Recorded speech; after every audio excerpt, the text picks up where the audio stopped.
Lot of buzz going on for the syllabus recently released by CBSE. There are major changes and the changes are being implemented from class 6th to class 9th. So what I can say, class 6th is the experiment batch with books still not launched. The critical thinking was required, rote learning need to go away. We need to match the foreign universities कि real world में क्या होता है वो देखना है। आने वाला जो है ना रट्टा मार वो हट जाएगा अब रियल वर्ल्ड। ठीक है, तो ओला उबर का सफर भी सवाल में आने लगेगा कि ओला उबर जब चलते हैं तो आपका लीनियर इक्वेशन का ग्राफ कैसे बनेगा। लक्ष्मण झूला जाओगे तो लक्ष्मण झूले पे क्वेश्चंस होंगे। 3 language system R1 R2 R3 English is being followed while petitions are filed. Hello students and parents, now there's a lot of buzz going on for the syllabus recently released by CBSE.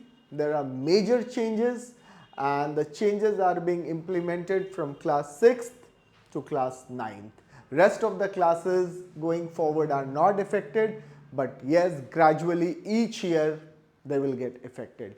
So what I can say, class 6th is the experiment batch, the first batch where this is implemented, and gradually class 9th will phase it as they go ahead. So now let us understand why this reset was required. So NEP was passed in the parliament, NCF was introduced, National Curriculum Framework. So here we try to go through the aspects, make you understand what it is. So you give some time to understand what is the implication, how to go about it, and what is going to happen with books still not launched. ये हमारे यहाँ होता है, implementation के पहले हम launch करते हैं फिर train करते हैं. So that is what we will see. So the CBSE reform, it's a much needed one and a much awaited one. Now here we take you through the journey so far and how it unfolds, right? Now as you see, there was definitely a change required and the course was outdated, not with the present situation. The critical thinking was required, rote learning need to go away. We need to match the foreign universities. There were a lot of things, and that is why this change was introduced by CBSE due to NEP. The policy which was passed way back, but due to COVID certain holdings were there and so on. So now it's not only marks, it's basically skills which is focused. ये बहुत अच्छी बात है कि real world में क्या होता है वो देखना है। तो यहाँ पे जो क्वेश्चंस की टेस्टिंग होगी, that will be with the practical aspect, not the rote learning.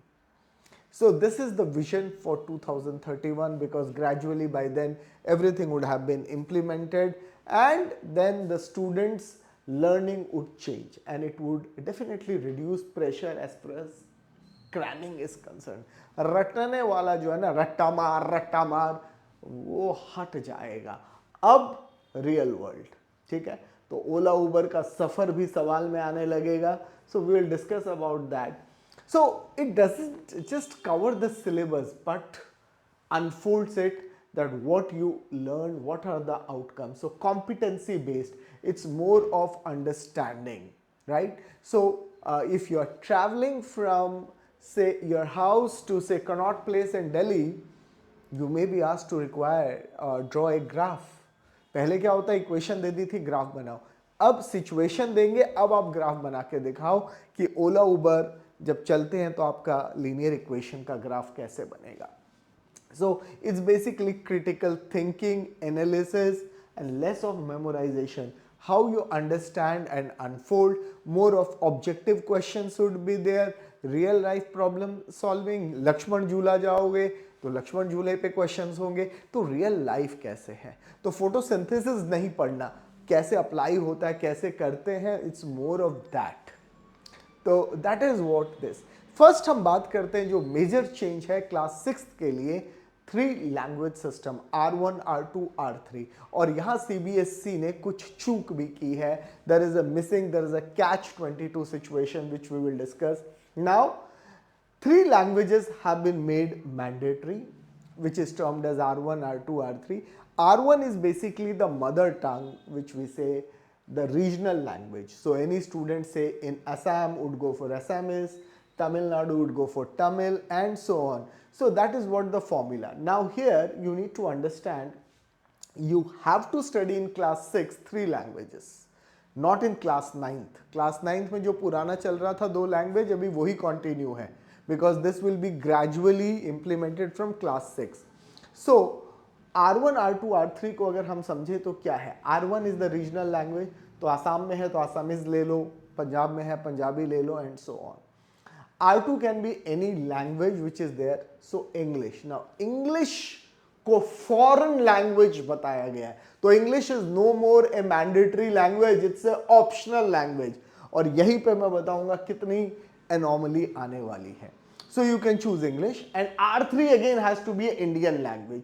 तो at least कम से कम 2 Indian language, आप 3 भी ले सकते हो, उसके लिए कोई दिक्कत नहीं है, लेकिन फॉरेन लैंग्वेज ओनली 1. तो अब इनडायरेक्टली मैं ये कह सकता हूं जर्मन, फ्रेंच, स्पेनिश सब उड़ गई, आप ले ही नहीं सकते. एडिशनल स्कूल अलाउ करे तो लो, अदरवाइज नहीं. बट ये 3 कंपल्सरी है to pass the examination.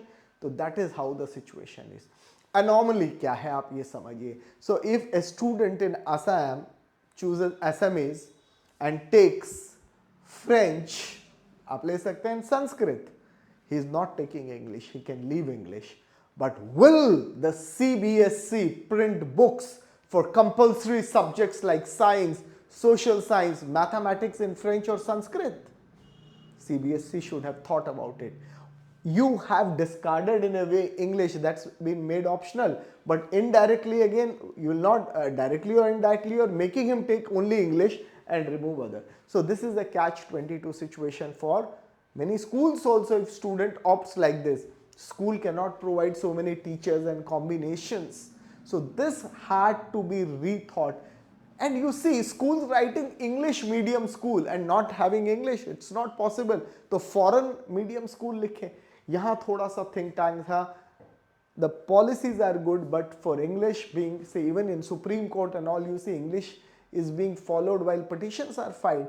So this is something where a problem is. So indirectly what I believe now, French, German, Spanish is gone for students in future. So they will be choosing 2 Indian language and 1 obviously English would be the most preferred language or medium. आज हमारा language नहीं है, लेकिन हम फिर भी English में काफ़ी communicate करते हैं. So this is basically 3, but this is applicable only from class 6. Class 9th वाले भाई टेंशन में मत रहो, तुम जो 2 पढ़ रहे थे वही पढ़ोगे. जो एक इंग्लिश ले लोगे, एक इंडियन लैंग्वेज ले लोगे, और अभी तो तुम्हारा काम चल जाएगा. लेकिन हाँ 6th वालों के लिए नहीं चलेगा. सो this is all about R1, R2, R3, और इन तीनों में पास होना जरूरी है. सब्सिक्वेंटली जब आप आगे हर क्लास में आएंगे, you have to pass the 3 languages apart from the main subjects, जो कि मैथमेटिक्स, साइंस, सोशल साइंस, ये जो चीजें हैं. एंड AI को भी मैंडेटरी कर दिया गया है. सो AI is also mandatory from class 6. Class 9th में क्या है AI का रोल? ऑप्शनल है, आप ले लीजिए. इट्स नॉट काउंटेड टुवर्ड्स कि आपको पास करना, इंटरनल असेसमेंट होगा, ये है. बट 6th में AI कंपल्सरी हो गया है. So that is what the ये कह रहे. तो at least 2 languages has to be there. Now क्या करें क्लास मेन लैंग्वेज? तो एटलीस्ट जो क्लास 9th है 2 languages R1 and R2. Third language optional, लेना है लो, नहीं लेना मत लो, that's up to you. Indian language at least 1 of your must be an Indian language. 9th में वही फॉर्मूला है जो पुराना था, अभी बोर्ड ने चेंज नहीं किया. It will impact later on, right. Maths and science में क्या रेवोल्यूशन है? बहुत बड़ा रेवोल्यूशन है. मैथ्स और साइंस में कई चैप्टर्स ऐड हुए हैं, सब्ट्रैक्ट हुए हैं, और जो कोर्स है वो बहुत अलग है. मैथ्स में बेसिक और स्टैंडर्ड मैथ्स हटा दिया। पहले there was basic and standard maths 10th में, no more, just one maths, everybody will study, 80 marks paper as usual, so that is compulsory.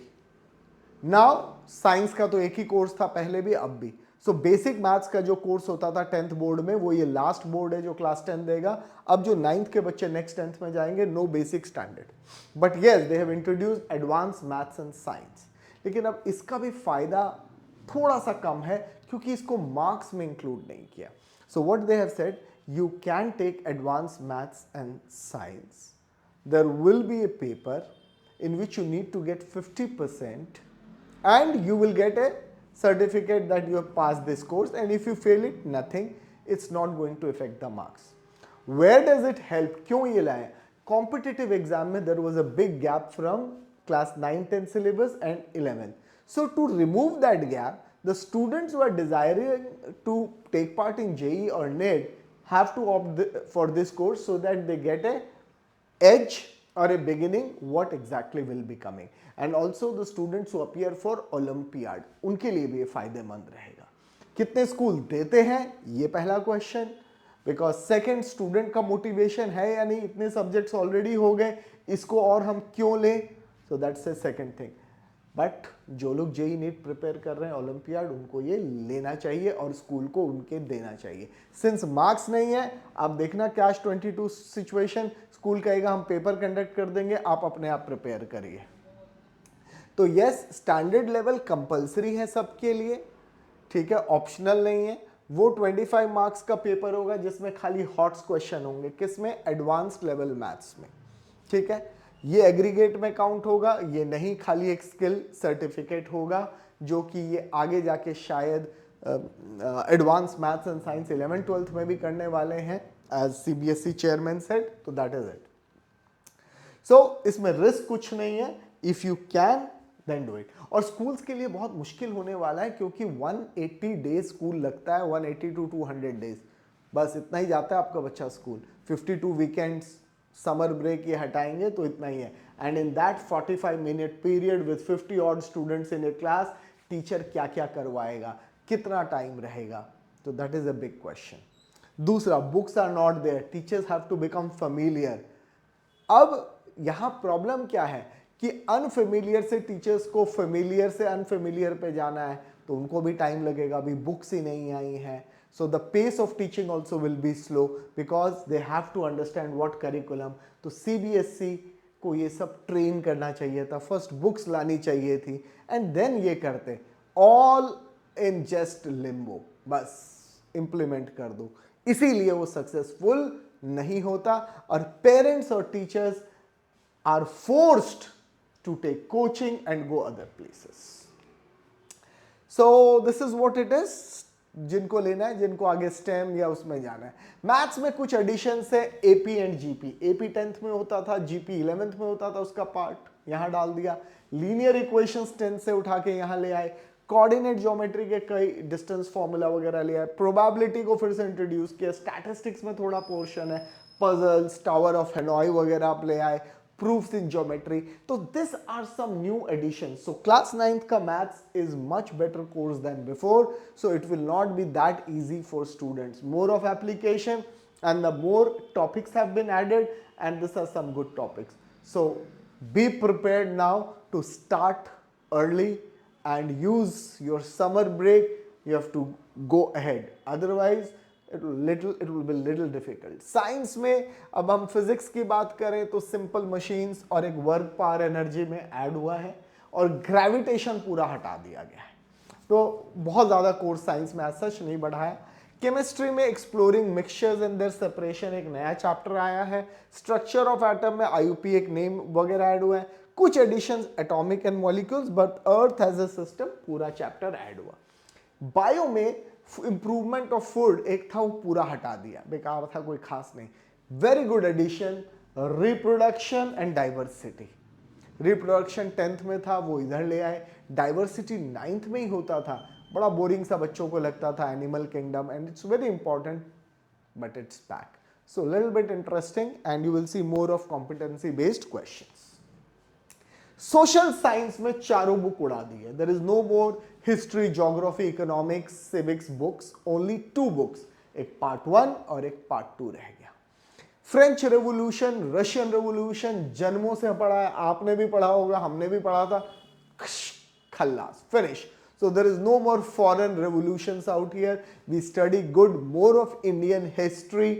ठीक है ना.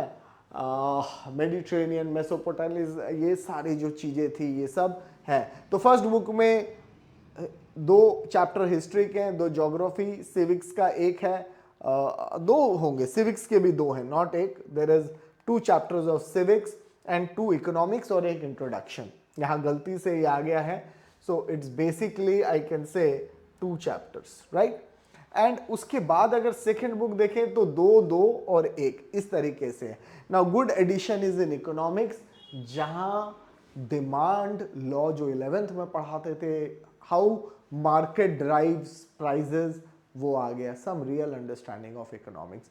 सो some chapters have been kept and some have been removed. The major removal is Russian Revolution and French Revolution. So that is it. तो 2 ही books कर दी हैं and अभी ये किताबें आ ही जाएंगी अप्रैल तक. बट मई 15 तक स्कूल बंद हो जाते हैं. असली पढ़ाई जुलाई से ही होगी. अब भगवान जाने कैसे क्या करेंगे स्कूल्स, क्योंकि अप्रैल तो बिगर किताब के ही निकलने वाला है. अभी तो सस्पेंस है, जब बुक्स आएंगी उसके बाद टीचर्स को भी पता चलेगा. इंग्लिश में नया इंट्रोडक्शन है. जब मैंने नाम देखा कावेरी तो मुझे लगा कहीं सोशल साइंस की किताब तो नहीं है. पता नहीं ये एक्सपेरिमेंट क्यों किया. कावेरी एक चैप्टर दे देते, इन्होंने तो नाम ही इंग्लिश का हिंदी कर दिया. लग ही नहीं रहे हम इंग्लिश का कोर्स पढ़ रहे हैं. बट हाँ जी, एक नई बुक आ गई है Kaveri and no more communicative English. Communicative English पूरा डिसकंटिन्यू हो गया. एक ही कोर्स है. इनका फोकस है LRWS, learn, read, write, speak. The main focus is on communication skills. So that is what they have introduced here, even in the functional part, grammar में. तो that is what it is. But मेरे लिए बहुत बड़ा question mark है Kaveri. Kaveri social science की किताब का नाम रख देते, beehive, glimpses of India, इतना बढ़िया, it gives you feel of English. But जैसे किया, let's see how the course unfolds and things go ahead. So जो ये एडवांस लेवल है वो तो आपको मैंने बता ही दिया कि आगे अगर साइंस या वो लेना आप ले सकते हैं, कभी भी छोड़ सकते हैं. ये मार्क्स ओरिएंटेड नहीं है, तो एज सच 0 रिस्क है. आप पढ़ के देखना चाहें पढ़िए, नहीं तो नहीं. नाउ ओलंपियाड्स में क्यों कह रहा हूँ, IIT मद्रास, कानपुर, इन सब ने IMO जो ओलंपियाड वगैरह करते हैं उसके बेसिस पे भी एडमिशन लेना शुरू किया है. So that might be helpful if you study this course. अब 6th वगैरह में vocational skills, art education, physical, this has been made now compulsory areas where the school would evaluate a child on this, and this is what they are trying to do. Instead of more academic things, a holistic development where your vocational, art, physical education has been introduced, and skills like carpentry, cooking, finance के बारे में. Social study में भी एक chapter आ गया about finances, income tax, तो आपको real life से सिखाएंगे. सो that is what good about it. तो आर्ट एजुकेशन, ड्रामा, योगा, तो this is fitting more like abroad. So this is what they have made and made a provision that the school has to introduce. So that is what from class 6th you will find this year. So class 6th के लिए बहुत कुछ है. Now AI 9th में भी करना है, but it will not be evaluated and part of this. School will do it internally, but for 6th it will be a compulsory subject. So as the things progress, अब 6th वाले जब 7th में आएंगे, 27, 28 में 8th में आएंगे और 29 में, और जब 9th में आएंगे तो ये कंपलसरी 9th में बन जाएगा. और उसके बाद 30 में जब वो जाएंगे और 31 में बोर्ड लेंगे तो उनको आएगा. सो that is what this basically means. But this is real life. 3rd से लेके AI इंट्रोड्यूस कर दिया गया है एंड क्लास 3rd से बच्चों को पढ़ना भी है. And that is what real AI is now A revolution. और इसके बाद क्वांटम आ जाएगा. तो ये सब बच्चे जितनी जल्दी पढ़ेंगे they will benefit from it. So exam pattern is basically same for board, right? Whereas competency जो questions हैं कॉम्पिटेंसी जो बेस्ड क्वेश्चन है वो 50% कर दिए गए हैं, ठीक है, MCQ 20% और जो डिस्क्रिप्टिव है वो 30%। तो आप ये देखिए 70% paper indirectly it is MCQ based, understanding based. और जितने कॉम्पिटिटिव एग्जाम है CUET IIT वो तो पूरे ही MCQ बेस्ड हो गए, लेकिन क्लैट एक ऐसा है जो MCQ as well as paragraph लेके करता है। So gradually you will see the shift of CBSE towards this. Open book की बात हो रही है क्लास 9th में एग्जाम की, ओपन बुक जहाँ पे you can open it but the questions will be indirect, so you will have to apply your mind and do it. So open book की भी बात हो रही है, that has to be seen how many schools implement and how they go about it. So ये अगर मैं देखूं तो मैथमेटिक्स में पहले रोट पे था, अब ये मोर ऑफ एप्लीकेशन आ गया। साइंस में भी प्रोजेक्ट्स बढ़ा दिए गए and more of practical learning. Same is social studies, same is languages where functional grammar, more of speaking, reading, writing is being focused. तो ये एक पैटर्न चेंज आपको देखने को मिल रहा है। तो अगर मैं इसको ब्रीफ अप करूं, maths there has been addition, science there has not been major additions deletion, तो सिलेबस बहुत नहीं बढ़ा। इंग्लिश में all together new book Kaveri and the old book is out, right. Languages में 9th में कुछ चेंज नहीं है बट 6th में R1 R2 R3 आ गया and English has been termed as a foreign language. AI and computational thinking has been made compulsory right from class 3, so that is a major change. Class 9th onwards they've introduced advanced maths and science, for which you will be given a certificate of skill but not added as an examination. But the problem areas are teachers are still unfamiliar for the new books, training has not been done, right? So the books have not come this year, the students will face problem in terms of time, so the syllabus might be reduced or let's see how it goes about. It's a transitional phase for the students, for everyone, since everything is new, there is still confusion there. Now कुछ बच्चे पूछ रहे हैं 6th में अगर हमने French लिया 7th में चेंज कर सकते हैं, 8th तक तुम चेंज कर सकते हो, लेकिन 9th और 10th में फिर जब जाओगे आप चेंज नहीं कर सकते, till that you can experiment those languages. तो ऐसी कई चीजें हैं। You can write to us on the comments, ask questions and will reply to you and more updates will keep coming and will keep you updating. अब जो 17 तक है books आ जाएंगी, वेबिनार चल रहा है, रोज वो बता रहे हैं, इंग्लिश लॉन्च हो गई, गंगा हिंदी बुक लॉन्च हो गई, सोशल साइंस लेट है, मैथ्स भी वो लॉन्च करेंगे। तो बाय 20th आप मान के चलिए और आपके हाथ में आते आते मंथ एंड हो जाएगा क्योंकि बुक शॉप्स तक पहुंचेंगे and so on. So by that time teachers would be teaching with the old books, the syllabus which is common, and then gradually things would be taken up. So this is Keshav Agarwal signing off and hope I could explain you a bit of what exactly it is. So this is the evolution and gradually things will unfold. Tension नहीं करो, सब ठीक हो जाएगा। जब हम unfamiliar में जाते हैं, फेमिलियर से हमेशा होता है। रिमेंबर कोविड, जूम पहले भी था पर कोई टीचर ऑनलाइन नहीं लेता था, सब सीख गए। So it's just a matter of time. But the good part is you will learn beautiful things and the learning will become more fun rather than being a drudgery, right? That's it from today and we'll come with more updates. Thank you.